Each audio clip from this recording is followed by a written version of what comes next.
Chocolate, Avocado, Eggs and the Canary Islands by Barrie Mahoney. The Spanish love their chocolate. Pastries are dipped into it, biscuits are covered with it, churros are drowned in it, and anything else is sprinkled with it. Chocolate is everywhere in Spain, which is not surprising because it was the Spanish who discovered and gave birth to modern chocolate. It was Spanish explorers who brought chocolate to Europe more than 500 years ago with the addition of sugar to a bitter cacao drink, transforming it into the chocolate delight that we know today.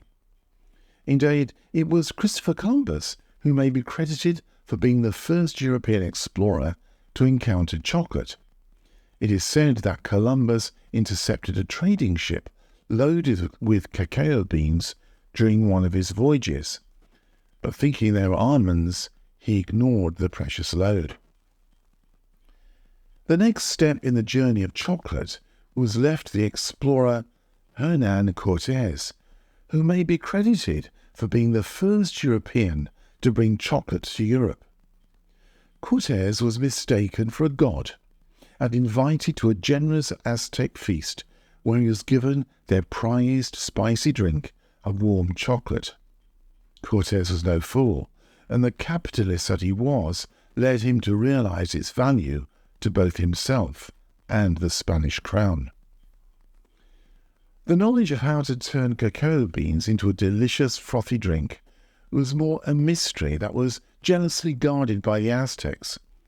It was left to Cistercian monks to get hold of and adapt the recipe that would produce chocolate for the Spanish nobility.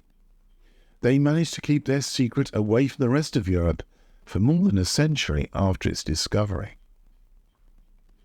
Over the years, the recipe was modified to suit the European palate, which came in the form of cutting out the fiery hot peppers that the Aztecs traditionally used, replacing it with sugarcane from the Canary Islands to create the sweet chocolate that eventually became a worldwide sensation. It was decades later that a British company, founded by Joseph Fry, created the first ever chocolate bar that delivered chocolate and excess calories to the masses. Recent shocking statistics screaming from some of the headlines in the tabloids this week accuse Brits of eating more chocolate than anyone else in the world. Apparently, Brits munched their way through 8.4 kilograms of chocolate each last year.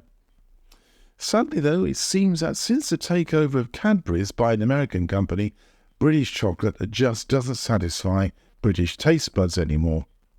Some of the blame for increased chocolate consumption is also being passed on to the current trend for alcohol-flavoured Easter eggs, which apparently are going down a treat. Personally, I'm not too sure about the gin and tonic flavoured eggs, but I'm sure that readers will tell me how wonderful they are very shortly.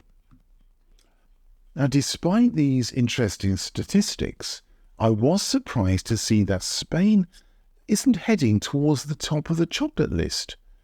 For many Spanish, there's nothing more delicious to start the day than a steaming bowl of hot chocolate in which to dip a plateful of delicious churros, which is fried choux pastry. It's a bit like a donut that's been stretched out of all recognition. It is highly fattening, but it's a delicious combination.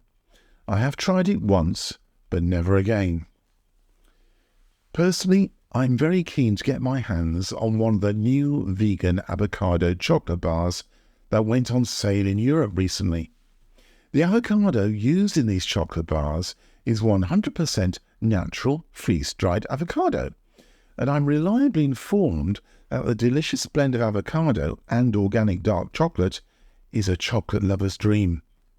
Interestingly, this product has been brought to the world by James Cadbury, who is the great-great-great-grandson of Cadbury's founder.